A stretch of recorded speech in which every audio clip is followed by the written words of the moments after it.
And CBS News political director and Face the Nation moderator, that would be John Dickerson, joins us at the table. Good morning, John. Morning, Gail. Good to see you. Listen, before this debate, Trump's campaign appeared to be on life support, many GOP members heading for the hills.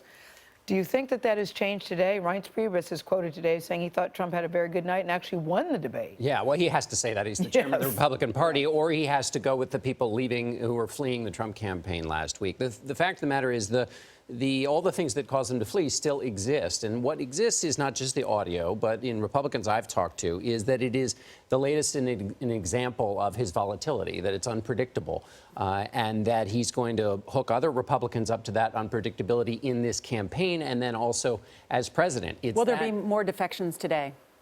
Well, we're going to have to see. I mean, there were planning to be. There were others who were thinking of jumping and didn't want to do it before the debate. But that nervousness that he created still exists, regardless of what happened in the 90 minutes. And even some people who saw the stunt before the debate, where he brought up the Clinton accusers, the Bill Clinton accusers, saw that as a way to leave, give another reason to leave, because Donald Trump has shown that he will win at all costs. For those who want to win, that is great news. For Republicans who are worried about the costs, it scares them.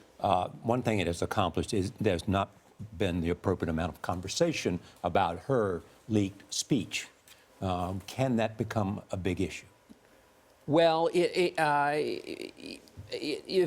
Donald Trump and the Republican Party conversation breakup that's going on, that's topic A. I mean, a major party in the United States is having a crisis at the moment. A civil war. But it was not one of her finer moments last night, her response to the question about these hacked emails, the speeches to Wall Street, where she said that she was channeling Abe Lincoln. And just to catch people up, the reason this is such a big problem is that it shows that in private, Hillary Clinton behaves one way and she speaks another way in public. And in fact, that's essential. What she said in public. That is what she said. Now, and she argued that, and this is from the excerpt, it's true that in the movie Lincoln, this is what Lincoln did. But that wasn't what she was making a broader point about. But a lot of people heard that explanation and went, huh?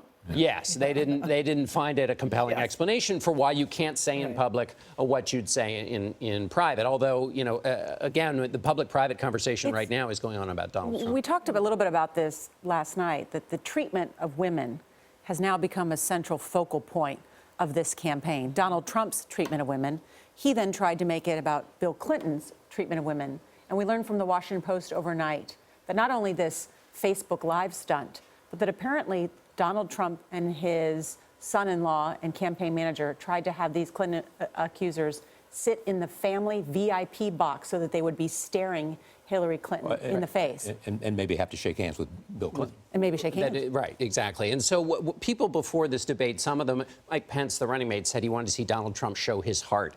Rudy Giuliani talked about how Trump was like St. Augustine, who had turned his heart and was contrite. This was not a contrite Donald Trump. This was 100% Donald Trump. He behaved in a way that has gotten him to the dance, counterpunching, interrupting, being the full Donald Trump, and that's what his base loves about him. The political challenge for him, though, is he had to expand that base with women voters, with these college-educated voters, and there's nothing in that debate last night that those voters are going to find specifically new and attractive. Rob Schieffer described it as WrestleMania, and a friend of mine said they're giving WrestleMania a bad name. WrestleMania doesn't even behave that way. Yeah, well, there wasn't any chair throwing. That's right. That's right.